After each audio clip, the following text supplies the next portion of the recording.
MSU is going to need, and they are going to get a few dozen commits out of the portal this cycle, but oh my. Well, that's the way to start it with your very first one being one of the best out there.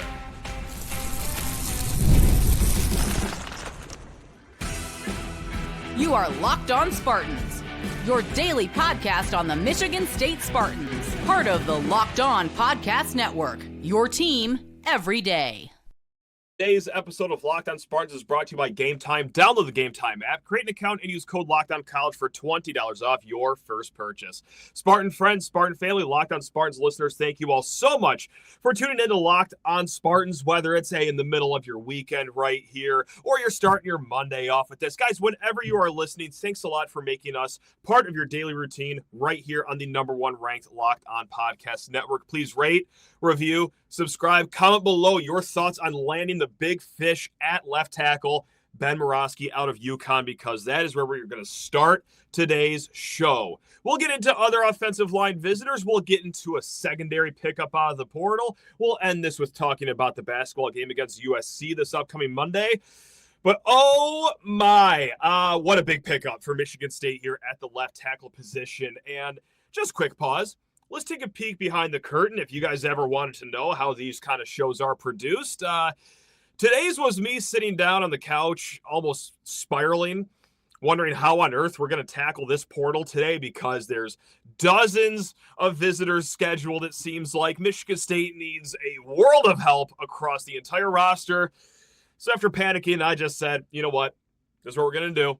I'm going to label the top 5 guys that visited this weekend and how desperately we need their commits. That's what we're going to do. I made my list, and guys, at number 1 on that list, I kid you not, offensive tackle Ben Murawski out of UConn. And look, amongst the discussion points that we were going to have was going to be, this is going to be a tough one to win for Michigan State. He has planned visits to Central Florida, Oklahoma State, Cal.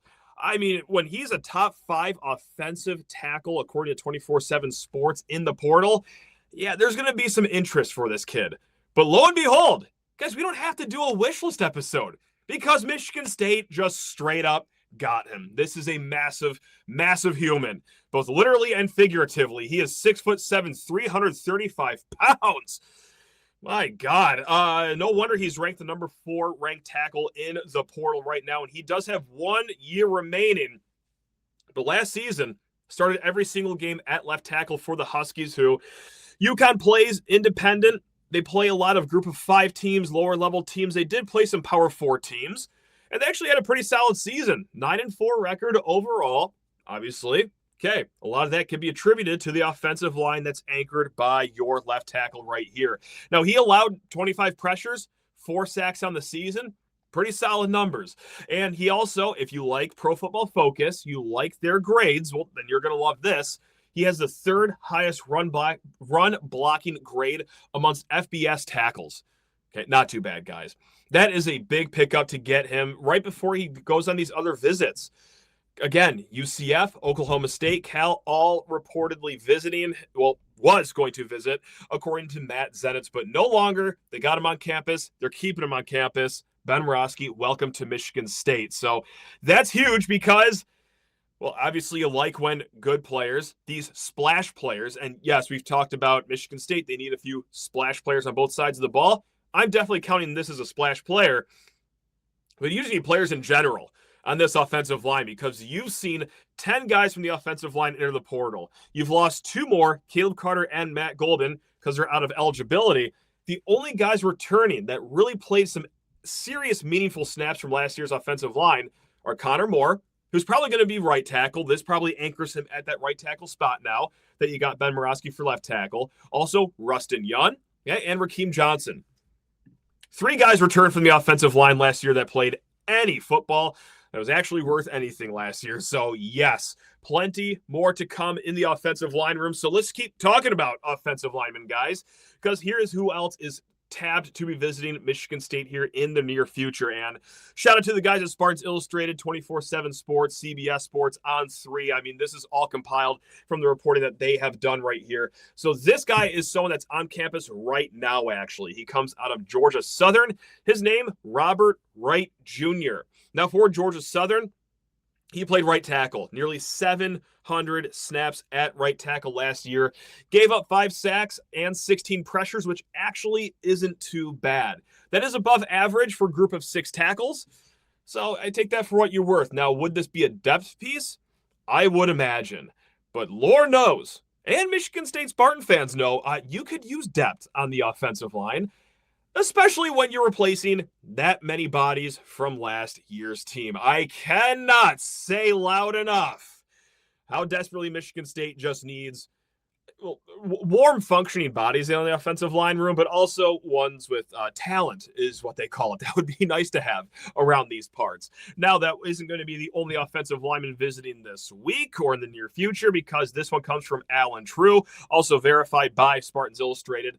Christian Martin, he's coming in from Colorado State. He is boots on the ground in East Lansing right now on this Sunday as we speak. 6'6", 300-pound offensive tackle. Now, he started all 12 games last year at Colorado State at tackle. He's also going to visit Illinois, so a little bit of a Big Ten battle right here. I assume that this would also be another depth play here. Could be on your 2 deep at either the left or the right tackle position. I do want to caveat this, though. He gave up 41 pressures last year, which, again, this is from Pro Football Focus. That's the second most amongst all tackles in FBS. So, hey, do we want him? Sure. We need bodies. And does it help that it would probably be in a backup role, so to speak? Absolutely, but he's experienced. But with that experience, also came with a lot of pressures. But what do I know? I'm just the podcaster. If Nick Tabacca, the offensive line coach, likes him, so be it. That's great. If Nick Sheridan, Pat Fitzgerald like him, whatever. I'll defer to those guys. I'm just here providing you the stats right here about Christian Martin. Now, moving on from that, it's not just those guys. There's even more. Jordan Jones, not too shabby, player from Ohio, 6'3", 297-pounder. Now, he played right tackle at Ohio, but could this be a guy that could bump into the inside here, maybe a guard position for you? He was a second-team All-MAC player last season, just gave up 4 sacks and 18 pressures. Not too shabby in group of 6 football. Now, he is also visiting Oklahoma State right after, according to Pete Nakos of On3. I've got a few more offensive linemen I want to talk to you about. And these are some big ones, guys. Now, we're going to move into the interior for these next 2 guys. Nick Sharp. Now, he played at South Carolina last year, played 8 games. But before that, here's a connection.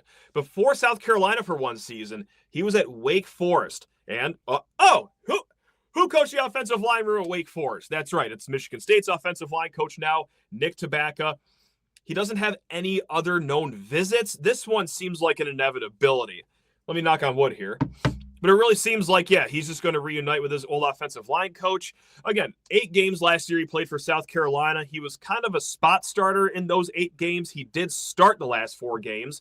And, I got to say, this wasn't a guy that played 8 games and he only played against the lower competition. No, he played against Bama, Oklahoma, Ole Miss, Texas A&M, Clemson, and he fared pretty well against those higher echelon teams. Clemson was his toughest game that he had, but, against Bama, Oklahoma, who's got a really good front, played pretty well. So nearly 400 snaps on the offensive side of the ball last year at left guard. The season prior to that, he played 665 snaps at right guard. So he finds his home in the middle of that offensive line. He is heading into his 5th year. So, yes, this could be another big pickup. Kind of, again, I already said inevitable. Don't want to jinx it, but doesn't it seem like the stars are aligning here for Nick Sharp here in the very near future? Now, we still got more work to be done because, again, you lost a skrillion players on the offensive line in the portal. How about another addition here? Trent Fraley, talked about him a little bit on the last show, but he will be starting his visit to Michigan State on Monday. Now, Trent Fraley from North Dakota State, he is an FCS All-American, played at the center position, only gave up 1 sack last year, and is the son of Detroit Lions offensive line coach Hank Fraley. So let's just get the whole Fraley family into the mitten here. Let's just have them all staying at home in Michigan. Now, Trent Fraley, it's not just Michigan State that is after his services. He's also got visits to Penn State, Florida State, and Iowa State, according to On3. So plenty of work to be done there. Guys, we're going to talk about the other portal commit right now. We're also going to talk about other spicy visitors coming onto campus. And also, how much do all these players cost? Anyway, what's going on here? But first, you need to talk your ears off about FanDuel Sportsbook, America's #1 sportsbook. And guys, hey, I know that we're far away from Friday, but hey, keep it tuned to NBA Happy Hour every Friday night because, well, Fridays are already feeling different during the basketball season thanks to FanDuel and their NBA Happy Hour because every Friday night before the game tips off, they're giving fans a new way to kick off the weekend. It's NBA Happy Hour, your official pregame. It's a limited time window where special offers drop right inside of the FanDuel app before the action even starts. It's Fridays from 6 to 7:30 Eastern time. It is appointment viewing for the NBA Happy Hour, guys. Open it every single Friday and you'll find something new. Boosts, bonuses, surprises. It's a great way to kick off the weekend, guys. The timing is perfect. It's right before the game starts. The weekend starts. Hey, find that extra energy with the NBA Happy Hour over at FanDuel before tip-off. Check the FanDuel app to see what's dropping in the NBA Happy Hour every Friday from 6 to 7:30 p.m. Eastern. It's a little bit of basketball, a little bit of action, and a whole lot of Friday energy. That's NBA Happy Hour, only at FanDuel, the official sports betting partner of the NBA. All right, so Ben Murawski, not the only pickup out of the portal today, and probably when we're recording this, I guarantee you at least 2 or 3 other guys have already announced their commitments. But guys, anyone that we miss, we will pick up on tomorrow's show. It's going to be a very busy week. But right now, pickup number 2 out of the portal. This is going to be inserted into a secondary room on defense that needs, 58 players, it seems like. Pretty much no one is returning that safety outside of Nikai Martinez. No one is returning that cornerback outside of true freshmen that didn't even play last year. So, yeah, you need a lot of players in the defensive secondary. Well, here comes Tyran Chappell out of Houston Christian down at the FCS level. Now, he balled out as a redshirt freshman down at the FCS level, this 6'3", 170-pound cornerback. He was an all-Southland player. He was an FCS freshman All-American team player. He had 4 interceptions last season, 27 tackles, handful of pass breakups, so solid player here. I got to say, when I did see 6'3", 170 pounds, my mind immediately went to, oh, God, let's get this guy in the MSU dairy store and the Brody cafeteria as soon as possible. We could use at least 15 pounds added to this guy's frame right here, but hey, you know what? When you have this many players that you need in the portal, you're going to need pickups like this. Guys that produced at a lower level, like the FCS level, and also have 3 years of eligibility because I'm not exaggerating when I say this is a firm hit of the reset button in the cornerback room. You've lost pretty much everyone that played any meaningful snaps last season. We're starting from scratch in the corner position. So whether he's going to be a day one starter, to be determined. But what we do know, 3 years of eligibility left, hopefully can be molded into a solid rotational player, whether it's this year or years to come, whatever it is, he's a warm body. He produced at a lower level. Solid pickup for Michigan State here. A Michigan State team that needs dozens and dozens of new commits out of the portal. Now, let's just talk about other guys that are visiting here. Another, piece of just notes for the transfer portal. And look, could this be the only guy from UConn, Ben Murawski, committing to Michigan State here? Well, let's hope not because, hey, he's got a nice teammate coming to town here. Visiting on Monday will be running back Cam Edwards. Okay, now he's put as a top 50 running back in the portal, according to 24/7 Sports, but man, oh man, does he come with some decorated stats right here. 1,118 yards last season for the Huskies, 5.6 yards per carry, and 14 rushing touchdowns. Now, he is top 20 in the FBS with missed tackles forced, with 50 missed tackles forced. Now, not to throw shade on these guys or anything like that, but just to put it in context, 50 missed tackles forced. You round up all 3 Michigan State running backs last season, all 3 of them combined for 50 missed tackles forced. Now, granted, Cam Edwards, he was the bell cow for UConn. He wasn't really splitting carries the same way Tolis, Mekhi Frazier did this year, Eli Tolliver did this year. He got the bulk of carries, but man, did he produce at UConn last season. He also had 28 explosive runs. That was good for 29th most explosive runs. That's 10-plus yard runs out of FBS running backs, guys. He's quick. He's shifty. He could break tackles. This guy would be a really solid pickup out of the portal. I think that goes without saying after you hear me say that he ran for over 1,000 yards, 5.6 yards per carry. He's great at making people miss. So, yes, Cam Edwards out of UConn. He is visiting on Monday. Not the only Power 4 school he is visiting. He is right now currently at Louisville right now. So, could it be a situation like Ben Murawski where Louisville gets his commit before they even let him go anywhere else? To be determined, but hey, we can get boots on the ground for Cam Edwards. I think that could be another nice pickup because as it comes as no surprise, I know I sound like a broken record right now, but every position group needs help here at Michigan State. So yes, Cam Edwards, come on down. Or come on up, I guess, from Louisville. And then while you're up here, stay up here. That'd be great. Thanks in advance. Now, this won't be the only running back visiting right now. It has been reported by a few outlets that Marvis Parrish out of Western Kentucky will be visiting in the very near future. He has 3 years of eligibility left. Conference USA all-freshman team. He had 5.4 yards per carry, but I think the prize would be Cam Edwards here. This would be a really nice pickup. So we got a mailbag question I want to get to about how much do all these players cost. But really quick, I do have 2 notes about former players from Michigan State here. The first one, former quarterback, Katin Hauser, Pete Nakos over at On3. And he's usually pretty good about this sort of stuff. He has a prediction for Katin Hauser to land at Illinois. Now, the reason we point that out isn't just to check in on an old friend, but Michigan State, they host Illinois next year. We don't know the date. That still has to come out from the Big Ten, but Illinois is coming out to Spartan Stadium. So Katin Hauser reunion game is potentially loading here between the Illini and the Spartans. And then the second piece of information here, Nick Marsh, he has committed to Indiana. And I bring that up because, well, A, just to let you guys know where he's going, and B, it was kind of long thought that he would land at Notre Dame. I know Notre Dame fans were basically counting their chickens before they even hatched here. They had him on the roster before he took any visits. But one thing, Michigan State does not face Indiana next year. Number 2, well, we do face Notre Dame, and we will not be facing Nick Marsh next season. Guys, we got a mailbag question that I just have to get to here because it's important that we're all on the same page. This one comes from Ryan, and he wrote in, I know there's a lot of ambiguity. I stumbled over that one out there, and understand MSU might have to be in the lead spot in terms of financial offers for players to come to Michigan State. But is there any estimation floating around for how much money they will need to spend at each position next year? Are we looking something at like $25 million in the portal alone? Even more? Way less? Just curious right now, what's the breakdown by position? For example, starting quarterback, $1.5 million, starting tackle, $1 million. You get what I think, or you get what I mean.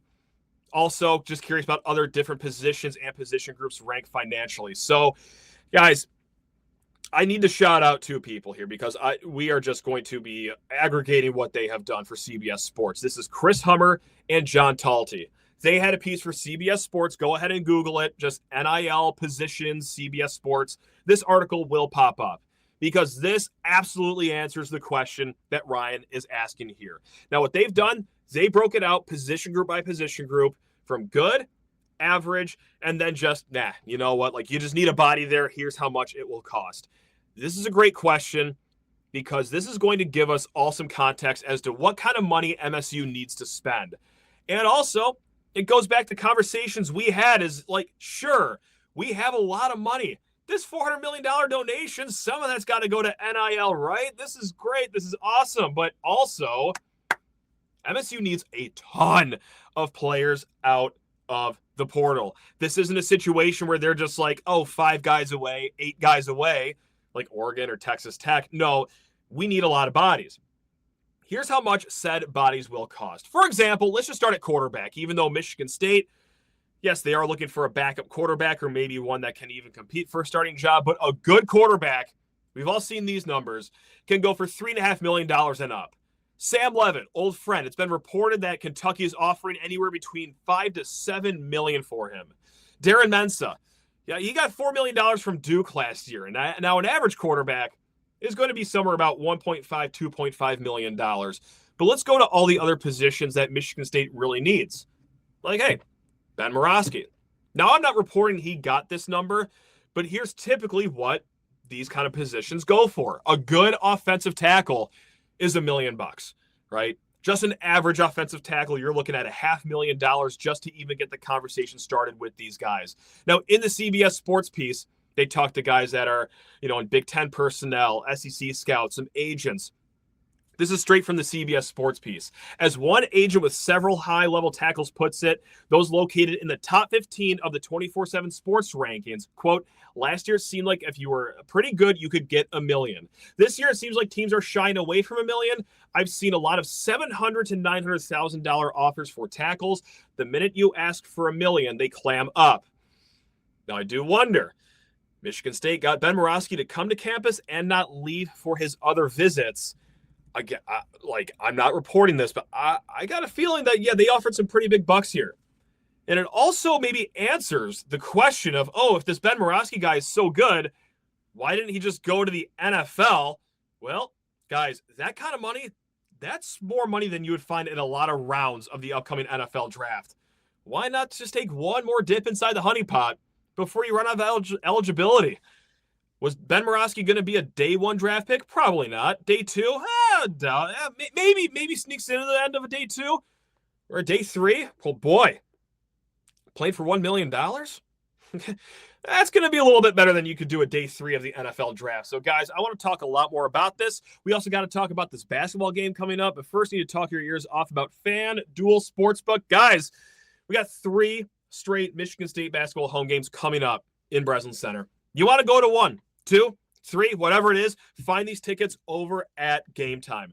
I'll say you want to go to the one on the 13th against Indiana. It's a few days. It's a week and a half in advance, guys. You can still save money with their flash deals going on at Game Time. Or let's say you're listening to this on Monday.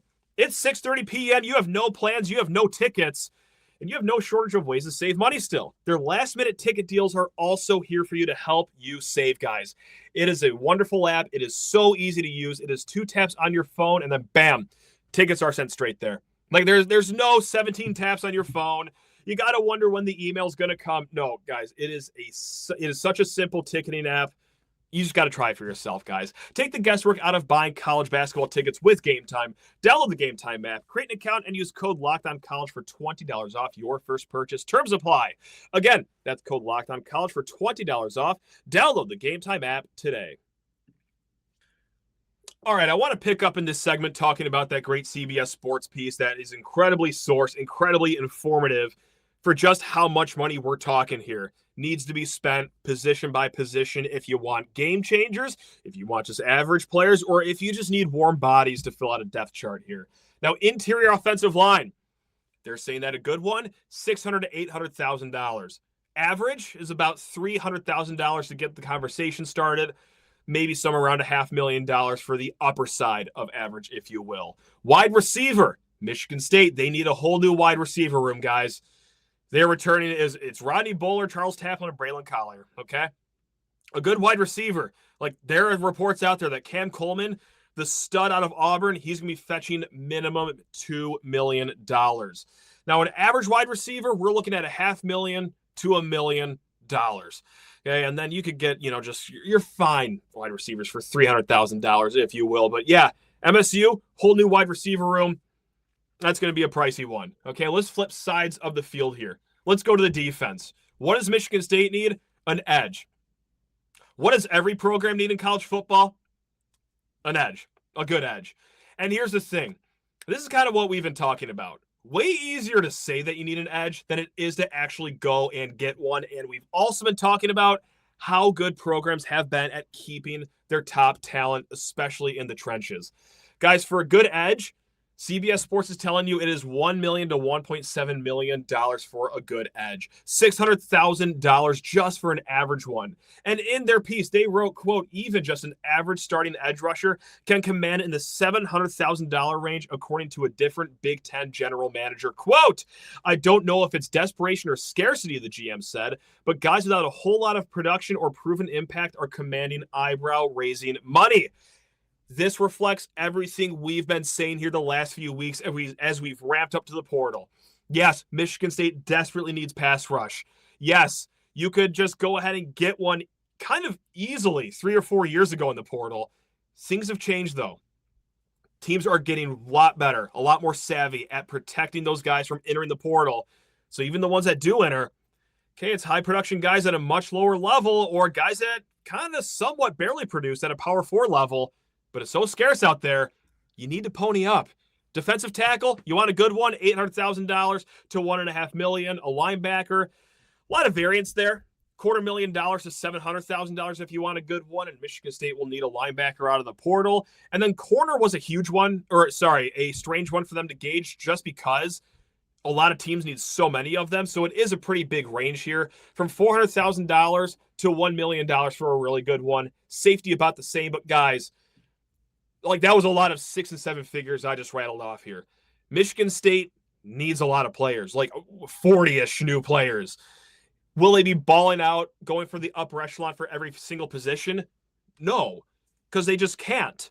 So when I'm cautioning, like, hey, the roster will be better in the margins, but don't expect us to just become Texas Tech overnight, or don't expect this to be a college football playoff roster overnight, because there is a lot of turnover that has to happen. Yes, big pot of money. This is fun. The laundry list, the shopping list, whatever you want to call the list, is also long too. A lot of slices of the pie are going to be dispersed here. So, hey, it's going to be fine. It's going to be fun. I'm already having a good time with the Ben Murawski pickup. But yeah, a lot of mouths to feed in this portal. A lot of mouths to feed.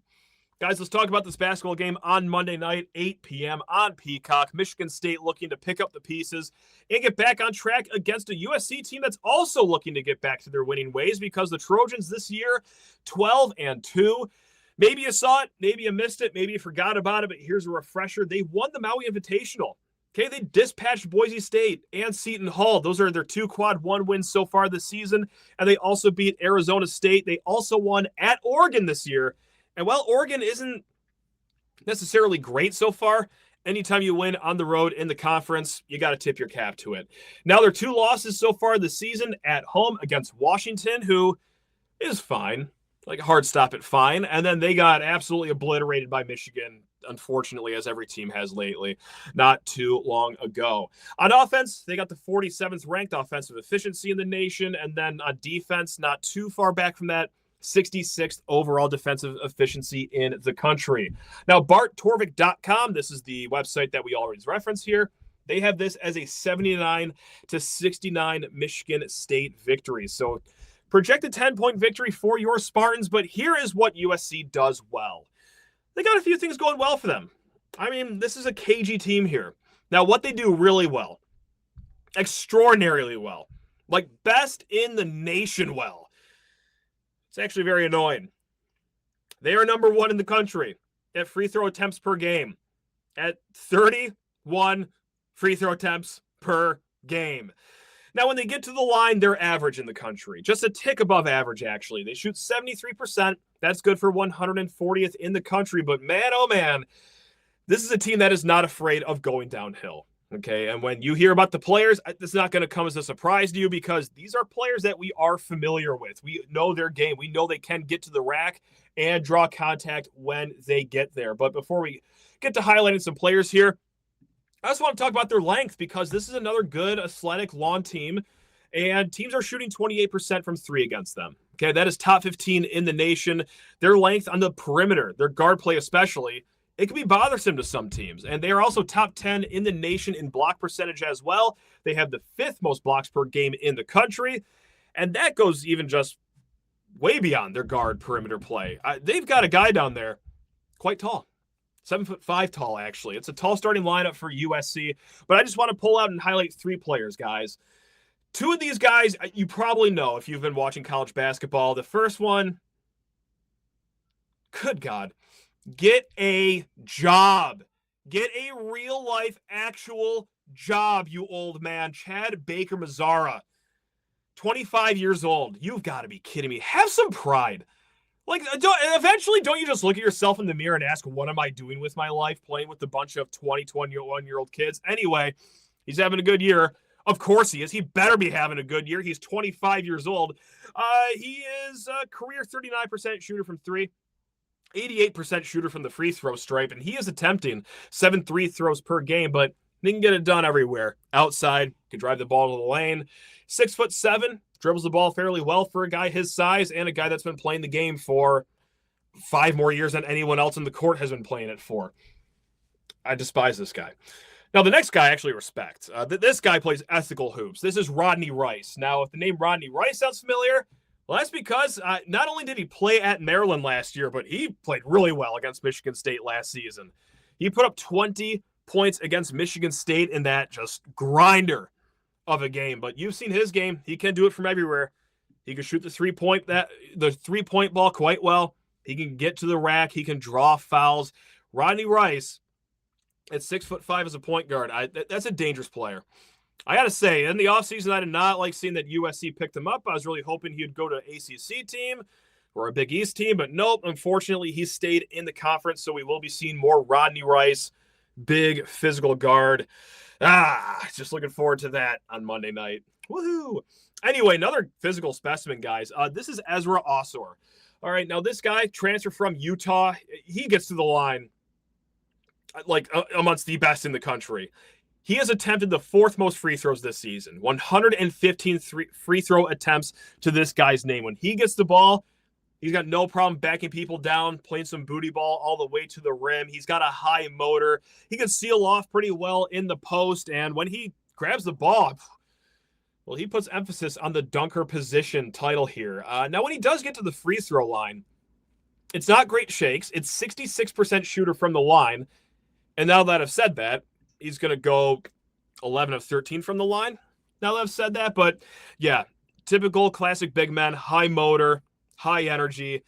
Ezra is a solid player at 6'9". Now their other 2 starters, guys, 7'5", Gabe Dines. Now he doesn't really help the stereotype that 7'5" people are just slow, kind of gumpy. Like, there's a reason he was at Youngstown State last year. He's not really USC's highest production guy, but if you just wake up as a 7'5" person, you at least have a floor of producing on the defensive side of a court here. So his running mate, also in the front court, 6'10", Jacob Kofi. These are tall guys. USC is a tall team here. So really quick, just 2 thoughts on this game from the Michigan State side of things. You heard me talk about USC and what makes them a scary team. But I do wonder if this is a game where Cohen Carr bounces back. You can get out in transition against USC. Right? They don't really grind the game down to a slow pace necessarily. And it's going to have to be a transition game. If you remember last year, USC was basically daring Michigan State to be 3-point shooters. And while MSU better from behind the arc this year than they were last year, it's not really saying a lot. They were horrible last year. They have been a little streaky this year. I do wonder how many times they're going to just try to goat Cohen Carr into shooting a 3-point ball. So, A, can Cohen Carr knock down a 3 or 2? Can he actually stretch the floor? And B, can he get out in transition? Because we all know that's where Cohen Carr thrives. And I also think, this is my second thought here, could this be a Jordan Scott game too? Like, I think it's going to be used more here for 2 reasons. One is to match their length on USC's side of the court. We've seen Jordan Scott have an uptick in minutes against longer teams like Arkansas right off the start of the season, for example. So could you be seeing a lineup of Fears, Scott, Carr, Kohler, Cooper more? Or the second reason is, too, hey, let's say that you want to go small ball against this USC team. You want to drag them out to the perimeter, maybe open up some space. Well, how does this lineup sound? Jeremy Fears, Kerr Tang, Jordan Scott at the 3, Cohen Carr at the 4, and then Jackson Kohler at the 5. Hey, you don't always have to match what the other team's doing. Sometimes you can be the enforcer into what style of play. Make them come to you out on the perimeter. So I think this could be another big Jordan Scott game. Wasn't his finest night against Nebraska, but was it anyone's finest night against Nebraska outside of Jackson Kohler? No. So a lot of prime opportunities for a lot of guys to be bouncing back here. So that's going to be the skinny on the USC game, guys. All right. Between now and the next time you hear from me, we're going to have some more portal commits, I'd imagine. I'd be shocked if they don't get at least 1, 2, maybe even more portal commits, guys, by the next time we talk. You will hear about those players right here, Locked On Spartans. You will hear from us after the USC game, after it wraps up. Guys, it's going to be a packed week. We got portal. We got 2 basketball games. We got a whole lot going on. But until next time, take care of yourselves. Love you all. Go Green.